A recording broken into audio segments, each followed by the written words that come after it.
wonderful. Well, Patrick, thank you so much for joining me for the CNBC conversation. Thank you for having me. We're here at the World Economic Forum in Davos in person after a 2-year hiatus. How has it been for you so far, Patrick, and what have you taken away from it? Well, it's been interesting. I feel like I'm moving in the world of my editorial cartoons with all the people I usually draw, but I have a chance to not peek through the door, but have the door open and walk through the world of, the business elites, the powerful people. And I could see them up close and make some sketches, which is what I've been doing for the last 3 days. So very interesting. And have you met those that you actually have drawn before, and have they said anything to you? Well, I was not able to have a private meeting with head of states, not yet. Not it's yet. A shame, it's a shame. But yeah, I've seen them up close and I've had interesting conversations with all sorts of people, and that's the whole idea of Davos. And I'm not sure when we're going to be on the metaverse 5 years from now, meeting on the metaverse. I mean, we're going to be missing something here, like seeing you. Actually, in person. In person. In person. What do you think is the role of editorial cartoons, especially in such times of global crisis? I think the role of editorial cartoons and the role of humor is, in a way, to make life bearable.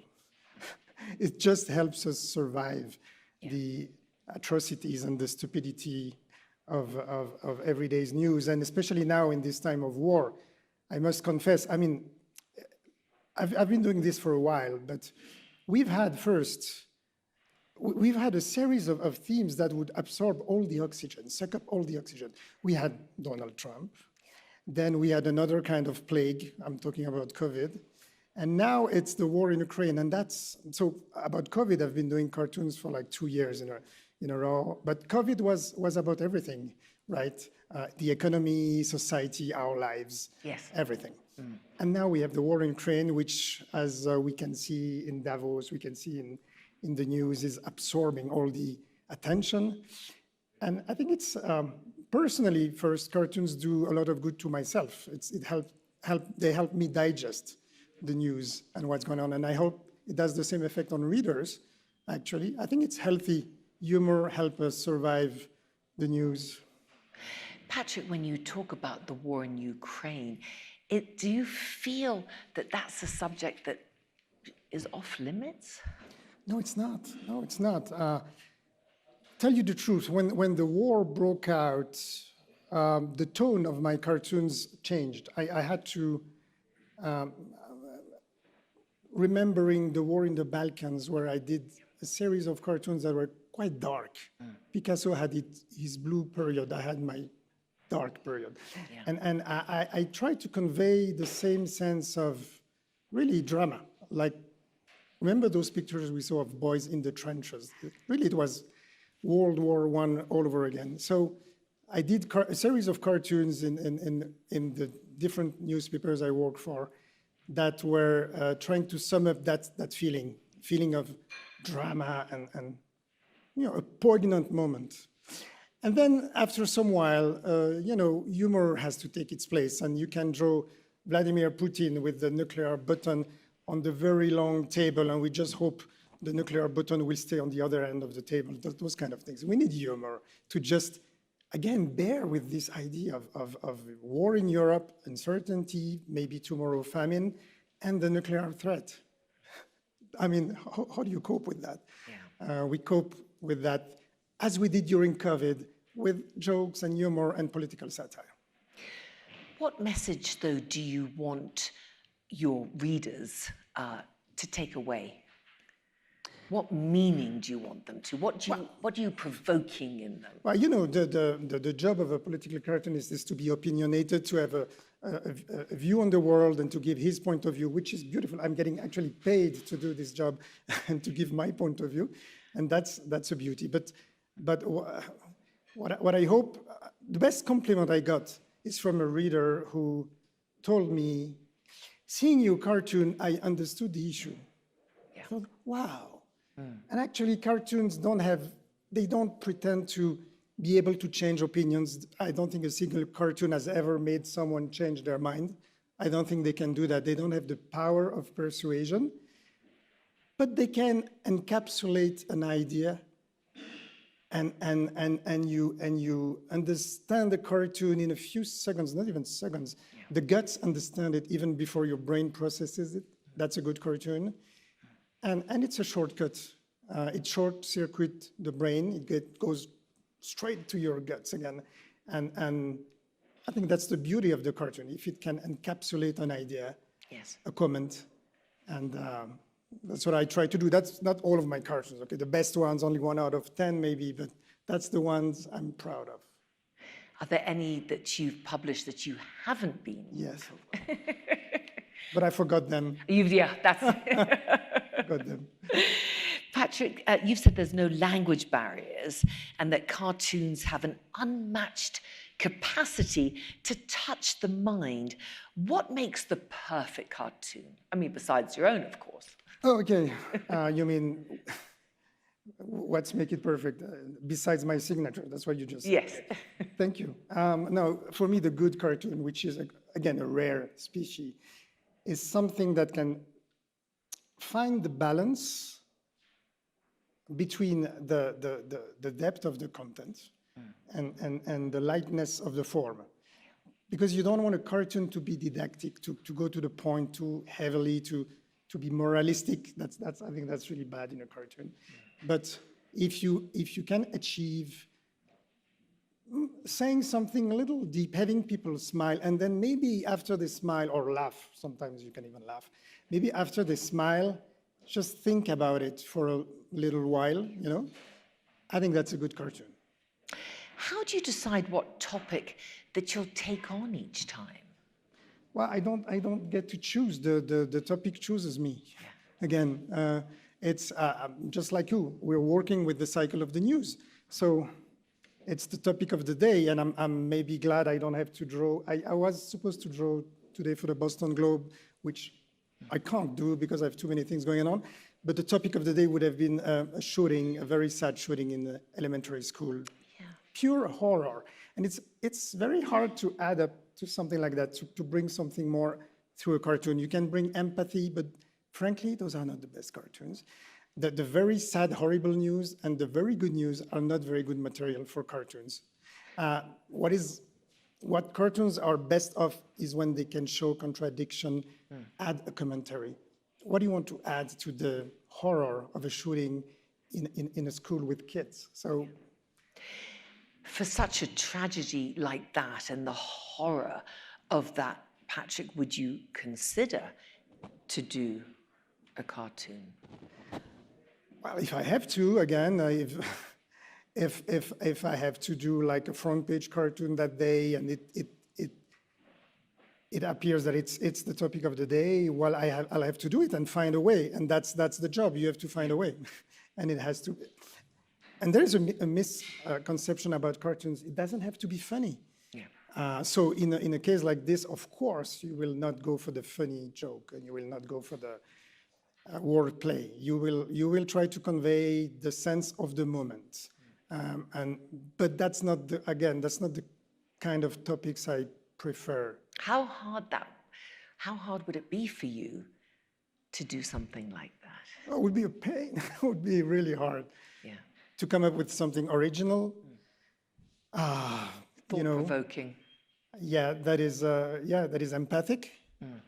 That is very simple, of good taste. That's a challenge. Yeah. I'm glad I'm with you and not doing this today.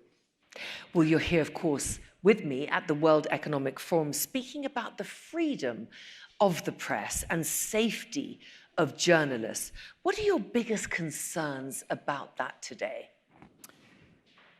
Okay, talking from my perspective as a cartoonist, it's often said that political cartoons are like the canary in the coal mine.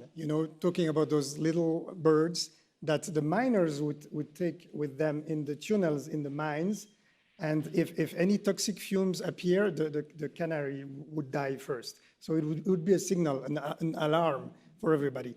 And it's often said that editorial cartooning are like that. When they get attacked, they are very often a barometer of democracy. And when they get attacked, well, it's a bad sign for a free press, freedom of opinion, and for democracy in general.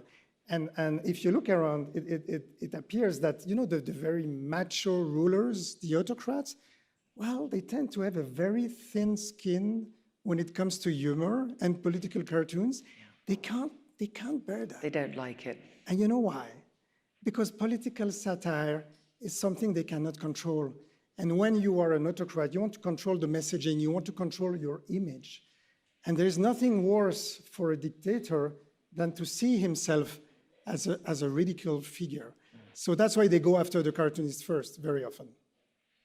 What more do you think needs to be done, Patrick, by global governments and the private sector to help protect the role of a free press, and so that you are able to make fun, as you say, of these autocrats? Well, in functioning democracy, so I talked about the autocrats, and that's a classic, right? The pressure from power, people in power.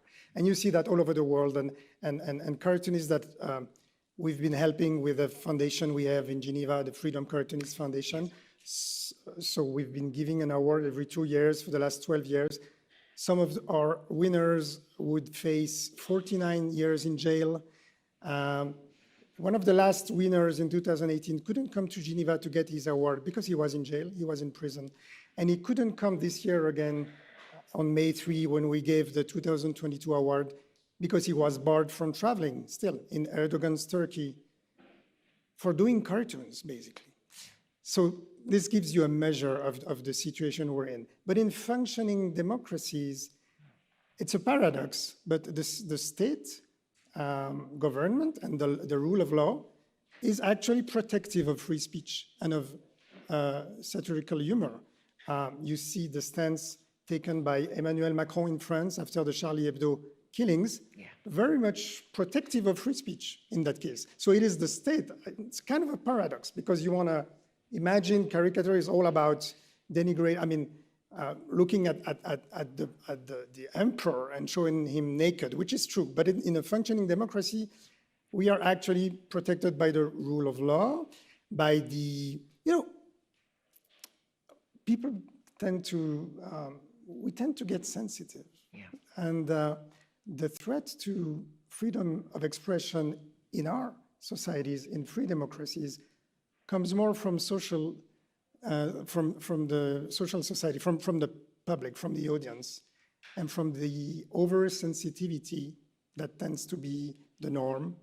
So people will feel offended by a joke, by a cartoon. They might feel personally attacked, and we tend to confound what is a criticism, an opinion, which can be, yes, offensive in a way or provocative in the good sense, with being personally hurt, which is something quite different.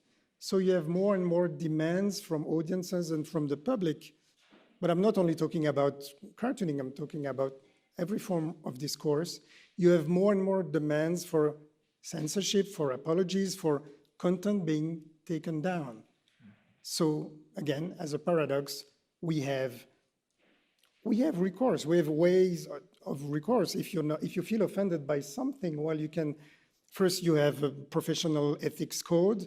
You have you can go to the different professional organizations and file a complaint, and then you have the laws which we have extended to protect minorities and hateful speech. So you have all of that. Yeah. But now we need to.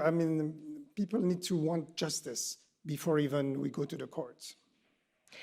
Patrick, you mentioned the tragedy of the Charlie Hebdo and what happened there, and 12 people being killed there just because they did publish a cartoon of the Prophet Muhammad. What reaction did you have at the time, and how worried were you about freedom of expression going forward when something like that happens? Well, that was a turning point, if you want. It was the 9/11 of political cartoonists. I was living in Los Angeles at the time, so with the 9-hour time difference. So I woke up basically with the news. My wife was whispering to my ear, Charlie Hebdo got attacked. and they killed, they killed Tinius, and she was named, and they killed Cabu. She was naming people I knew, people I met, people who were lovely human beings. And so then after that, I spent maybe the next 3 weeks participating in panels in Los Angeles and other places in the US. There was a lot of demand for explanations around that. And people tended to confuse, not to understand, I think, the role Charlie Hebdo was having in French society. Young students, because I was a fellow at University of Southern California, would tell me, but those people were racist. It was a racist magazine. And I was trying to explain to them that set of mind and spirit born out of May 68 and those freedoms, where in France and in the West, the clergy had centuries to learn that humor is also sacred, that there's a separation of church and state, and that as long as you criticize the people in power, which is the mullah, the clerics, the political use of religion, this is all fair game. And people will tell me, but you always hear that, cartoons are not supposed to punch down, they're supposed to punch up. And I was telling them, but show me the cartoons you're talking about. Which cartoons did you see from Charlie Hebdo was mocking the little guy, the Muslims, the practice of Islam? No, they were mostly picking at political powers, the political power of the Islamists, which is a big political movement. But Patrick, they lost their lives because of it. Do you think that a lot of your colleagues rethought if they wanted to continue and how risky it is? It's a personal risk. Well, again, we crossed a line in blood when Charlie Hebdo happened, and there's this dark shadow over our heads, and it's there, and we need to live with it. But there's a lot of talk of globalization in Davos. Is it the end of globalization? We could argue, I said at the time, that the Charlie Hebdo, the Danish cartoons controversy, which was really a point of fixation, and the Charlie Hebdo massacre, which ensued, were maybe the first clash of civilization, of globalization, I mean, and it's a cultural one. There was a big misunderstanding because humor is cultural, and humor works in a perimeter with an audience, but then the image is universal. So editorial cartooning is at the crossing of both. It's using images, but it's using humor as well. So we are so we live in a world we live in an open world with closed minds, and there's no such thing as doing a cartoon on this table for your audience. Everything can be spread all over the internet. And everything can be seen by audiences that are not prepared and cannot understand some types of humor. So we are in for big misunderstandings. I think Charlie Hebdo was something like that. And there's there's no solution to that. Because we're not going to come up with a sense of humor common to... It doesn't stop you, though. It would never stop you. It will not stop us, and there is no solution. We cannot censor ourselves. We cannot find barriers or censorships that everyone would agree on, and we won't have the same sense of humor all over the planet. So we need to try to explain. I mean, freedom of expression doesn't exclude listening to each other. So, but then in a discussion, you need to be two, right? You need to be two parts. So for me, political cartooning is part of a discussion. It's part of civic debate, and it needs to go on. I just want to talk a little bit about you personally, if that's okay. In 1995, you moved to New York with what you describe as the crazy dream of convincing the New York Times to include political cartoons. They had historically been reluctant to do that before. How did you change their minds? Well, that lasted for a while. I thought I had changed their mind, but it's true that I came through the back door because first when I went to the New York Times, I was like 27, I was young and stupid, and I thought I could convince the New York Times to have political cartoons which they notoriously did not have and did not want.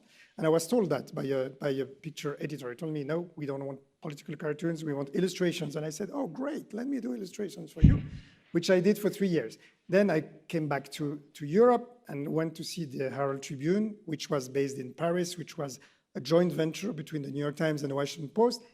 And I was able to convince them to have an in-house political cartoonist, and then the New York Times took over the Herald Tribune and decided at that time they would include, because that was very important to the readership of the Herald Tribune, to include those political cartoons. So, and I did think that I had convinced them of the importance of that form of again, free speech and opinion.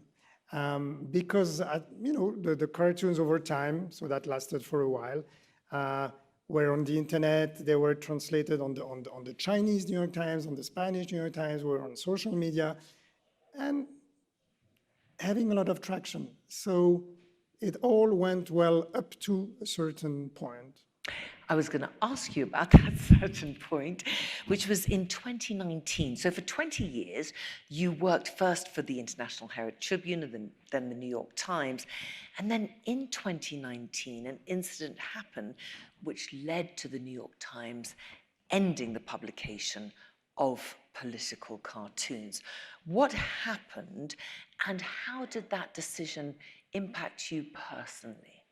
Quite a bit, since I had been working for them for almost 20 years, as you say, twice a week. So the New York Times had this system, which was not good in retrospect, of having in-house cartoons, which were mine, and one cartoon a week by a friend in Singapore, Heng. And then the rest, like the 3 remaining days, they would publish syndicated cartoons from all over the world. And so that was a process, maybe that was not perfect, because you had in-house cartoons that went through a certain process. I love to work with the newsroom. I exchange my sketches. We have a discussion. So there is a whole editorial system in place. And I like that, because that's the way we work in the media. We work with, it's not a lonely job. We have to be many to be courageous and to publish content. And it's good to have the view from others in the newsroom. So we would have debates. But then 3 times a week, they would publish, one guy would pick cartoons that he would receive from the syndicates. And they published a cartoon that did not go well, a cartoon by a colleague from Portugal, Antonio. It was a cartoon about Netanyahu and Trump. I will not describe the cartoon, but the sad thing is if you Google New York Times cartoon, I suspect the first thing you'll see is that cartoon, not the cartoons I did for 20 years for them. But because that cartoon became controversial very quickly, it kind of exploded. It was denounced as anti-Semitic. Breitbart, Fox News, Netanyahu's son, and Trump's son retweeted the story. It became a big controversy. And what I saw was quite sad. I saw the New York Times, the largest newspaper in the world, the most powerful. I saw them, apologize once and then apologize twice, and then trying to do damage control over the course of 10 days, just backing off. Yeah. And I was so sad to see that happen. And in the end, after a while, they decided first to stop printing syndicated cartoons and then to stop printing political cartoons altogether, which is a logical conclusion, because if you have trouble with cartoons, with a cartoon, why not get rid of all of them? They kept the columns and the opinions, even though some of them didn't go well, but I don't know why. Okay, they scrapped the cartoons. And the sad thing about this, beside the fact that I lost my contract, is that it's really a space for freedom which closed up. And I think they were sending a terrible signal to newspapers all over the world, Central America, South America, Asia, saying, if you get in trouble with cartoons, why not just get rid of them? And they were sending a terrible signal to the outside world, showing that under pressure, they took that decision, which is, in a sense, self-censorship, instead of having a real debate. That was a chance for a real debate about that cartoon. Who drew it? Why can it be seen as anti-Semitic? Is it anti-Semitic? Some people do think, some people think it's not, et cetera, et cetera. And why we should maybe not have published that cartoon. That would have been interesting.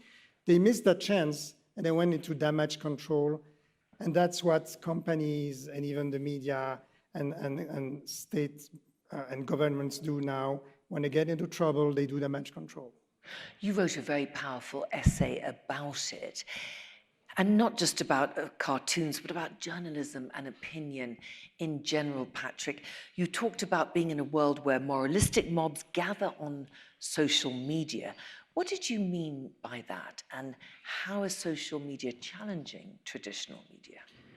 Because of course that controversy with that particular cartoon blew up and became like unmanageable almost because of social media. It became huge, and it's so easy. I mean, we know the story. It happens all the time.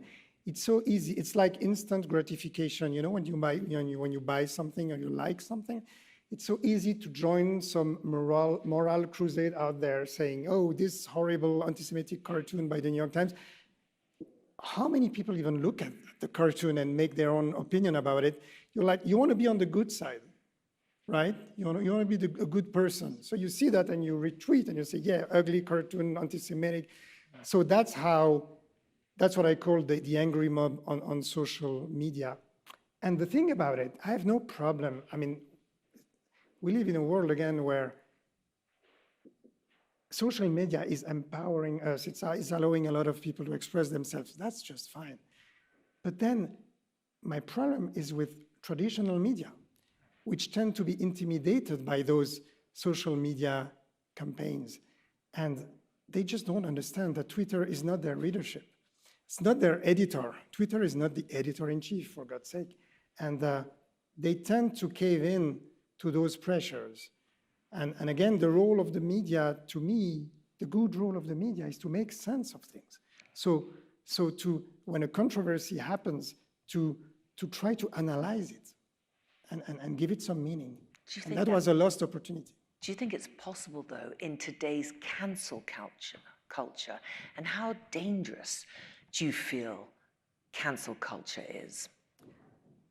Well, I alluded to that, to the fact that there is a lot of sensitivity out there, and people tend to get offended very quickly and join a campaign or launch a campaign that, with the leverage of social media, looks like a big movement when it's not really sometimes, and very often manipulated, by the way. But and I think that is dangerous. And I think we should be very careful and understand what's going on there. And we know that's been described by many voices. We know the role the algorithms play. We know that divisive content or anger on social media circulates like 7 times faster. There's been studies about that. Fake news circulates much faster than real news, and anger and passion circulates much faster than, debate. Have you tried debating on Twitter? Have you ever tried that? I wouldn't recommend that. It doesn't work. What can be done to counteract that, do you think? Well, that's I'm still asking myself the question: how can we solve this big trouble we put ourselves in? Because online hate is a big issue, as you say. It is, and I wish we could be able, but it's an impossible race. I wish we could be able to, even in a preventive way, gather different organizations in defense of political cartooning, and there are a few, in defense of journalism, like Reporters Without Borders or human rights organization, and have a counter-offensive in place when those, sorry to use a bad word, when those shitstorm happen, and when you have those hate campaigns or those denigrating campaigns against some individuals, let's say some cartoonists. And if we had a system in place that would allow us to just reply and have some leverage, have some scale in replying to those campaigns, which gain momentum and are very, very often the tool of organized groups, we should do the same maybe on the other side and reply and And very often when people post mean things about, I don't engage in dialogue on social media. So I post my cartoons and I've done what I wanted to do and I've said what I had to say. But I can see, because sometimes I go, yes, I do go and see the comments. Yeah. And sometimes I can see how mean people want to be. So I leave it to Twitter and the community there to reply. And very often it gets counterbalanced, and it happens sometimes that there is a counterweight to hate speech. But maybe this needs to be organized a little more, because on the other side, it's very much organized, much more than we think. There is regulation, though. There's a landmark legislation approved by the EU, which would pressure social media companies like Meta, Google, and Twitter to address illegal or harmful content and misinformation or risk heavy fines. Do you welcome that? Yes, of course. I think there is dangerous erosion going on with the weight of social media. There's a corrosive effect on actually political discourse and democracy that we don't realize the scope of it. And some voices are telling us that, many voices. Thinking of Maria Ressa, if you know who Maria Ressa is, she's a journalist from the Philippines. And something really great happened last December in Oslo. The Nobel Peace Prize 2021, the latest one, went to two journalists. Absolutely my heroes and heroes of our time. Two people dedicating their lives to fighting for the truth in an age, as we say, where fake news and propaganda and war is on the march. And so that's Maria Ressa from the Philippines and Dmitry Muratov, who founded Novaya Gazeta in Russia. So Novaya Gazeta was shut down, and Maria Ressa has said, by the way, both of them, just want to tell you this story because it's an uplifting story for once. Both of them, our foundation, Freedom Cartoonists in Geneva, invited both of them to celebrate May 3, Freedom of the Press Day, in Geneva. Both of them made the trip. It was really, until the last moment, we were not sure they would be able to, for Muratov to leave Russia and for Maria Ressa to leave the Philippines. So we had both of them, and those voices are just so charismatic and admirable. And Maria Ressa is a global voice denouncing exactly the interaction between big tech and the autocrats, and how the algorithms feed the anger machine, which feed the fake news, which is destroying trust, which is destroying democracy. So yes, we need regulation, but not only on the side of moderating content. It's much bigger than that. It's really the business model of big tech, which is based on your data and on ads and how they use your data behind your back. That's really the main point. Patrick, talking about fake news, President Trump, who loved to say everything was fake news, at first glance, his big personality may seem like it would be an easy topic for a cartoonist, but you said no, actually, it was a challenge. Oh yeah, Donald Trump, and he might be back. And I should rejoice as a cartoonist. I wouldn't be happy, but no, Donald Trump was one of those, he was sucking up all the oxygen in the news, and he was, of course, at the center of many cartoons. And he's one of those figures you're playing in his hand if you draw him, because, bad publicity is still publicity. And again, it goes in his, it's good for him to be depicted in a cartoon, bad or good. So that's the problem with him. Those people, the populists like him, they're hard to nail down because you try to figure them out. You try to pin them down, you do a cartoon, and the hour after that, they do or say something even more outrageous than your cartoon. They outdo you. That's the problem with populists. So he was with him, it was a continuous maelstrom. It was remember, the cycle of the news was just exhausting. We are resting, we've been resting for the last 2 years without him in the news every day. So he's actually hard to caricature because he's a caricature himself. Your career is very long so far, and and it might be hard for you to pinpoint, but is there a cartoon that you are the proudest of? Oh my. You know what? I'll tell you something, but it's not very visual to talk about cartoons, but I did, one of the cartoons I'm proud of is a cartoon about climate change.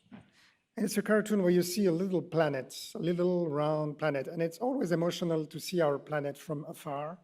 You know, people in advertisement use the globe a lot because they know it's emotional. So you have the little planet, and you see my cartoon, I'm drawing it for you, and you have a little car, and in that car you have people looking at a very dark, horrible cloud on the horizon, and where does this horrible cloud comes from? It's all dark, and then we, as the viewer of the cartoon, can see that the cloud comes all around the planet, and it comes from actually the car they are using. So that's a very visual. You got the image? Yes. You could see it. I can see it. So that's a very visual, very simple image. And I'll tell you why I'm proud about it, because simple is difficult. It took me, usually when I draw, I like to take 2 hours to come up with different ideas, and I look into different directions, either the image or the reflection, or I read, or there's no one recipe. And I was trying to convey the image that those perturbations, climate change, pollution, all those things that we are causing as humans, I wanted to show that, caused by human activity.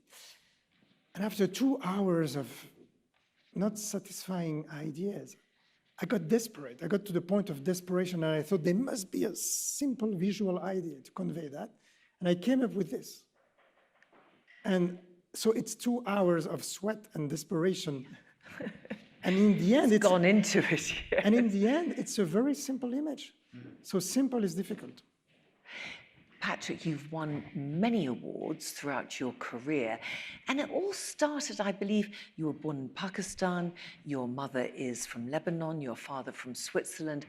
How did you first start within your career and a vocation? Yeah, it's a strange thing being a cartoonist. We are a strange animal.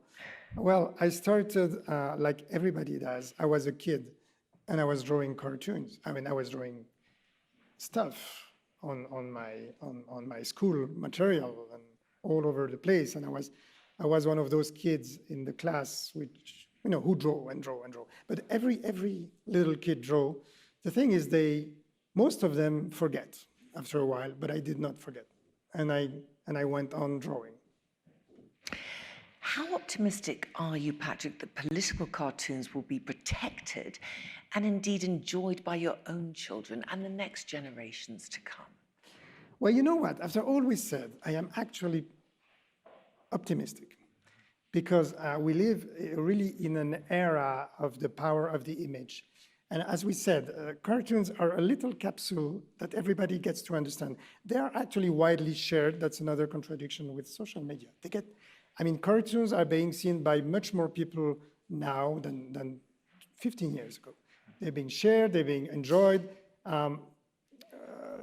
Friends of my kids who never held a print newspaper know my stuff. So that's one thing. It's very modern, actually, to be using images in this time of very short attention span. Plus, I believe in the power of the image, as you do. Yes. And I believe that with the simple power of the black and white drawn line, the simple power of cartoons, we can tell news stories. I do comics reportage. I go to places and I report in comics, in graphic journalism. Animated cartoons on stage, something that worked very well with audiences. The still cartoon that we can share on the internet. There's many ways we can express opinions and encapsulate ideas and again, give a glimpse of what's going on through images. Just finally, how challenged do you feel freedom is at this time? It is more challenged than we think, and we take a lot of things for granted, democracy for one, and our freedom of speech. And if we don't pay more attention to little disputes that you know are a bit annoying, we mentioned cancel culture. Cancel culture is going on both sides because there is ideology on both sides. So you have new activists that are fighting for good causes on the left and for progressive causes, which I defend. And we need to reconcile these causes and activism with freedom of expression, which is a basic principle on which their fights is based. Activism is based on freedom of expression, which is a fundamental right. And then on the other side, you have also other activists who are banning books in some states in the US, in some school districts, because they think the content is too progressive for them and for their kids. So this is going on both sides, and we need to be careful. Patrick Chapat, thank you so much for joining me on the CNBC conversation Thank you. today. Thank you so much, Thanks Patrick. a lot. Now, I'm just going to ask you, Patrick, to stay there, if you don't mind. I will stay. And I'm just going to ask everyone to give me a moment, if you don't mind. Before we move on, we just want to take a moment to touch on two events that are dominating today's headlines. Of course, we talked about it, Patrick, the murder of school children yesterday and teachers, and how it is affecting their families. And I'd like to take a moment of reflection for them, and of course that they're in our prayers. And also, as you've heard throughout the day here at the CNBC Sanctuary, today marks the 2-year anniversary of George Floyd's murder. We would just like to honor his memory at this time. Comcast and NBC Universal are committed to fighting injustice and inequality and have set up the Comcast NBC Universal Foundation, which issues grants to those doing amazing work to help make the world a better place. On behalf of Comcast and NBCU, I'd like to invite you to take a moment of reflection on George Floyd's murder, and hopefully we can all strive together to make a better and more equitable world. So if you don't mind, we'll just have a moment of silence and reflection.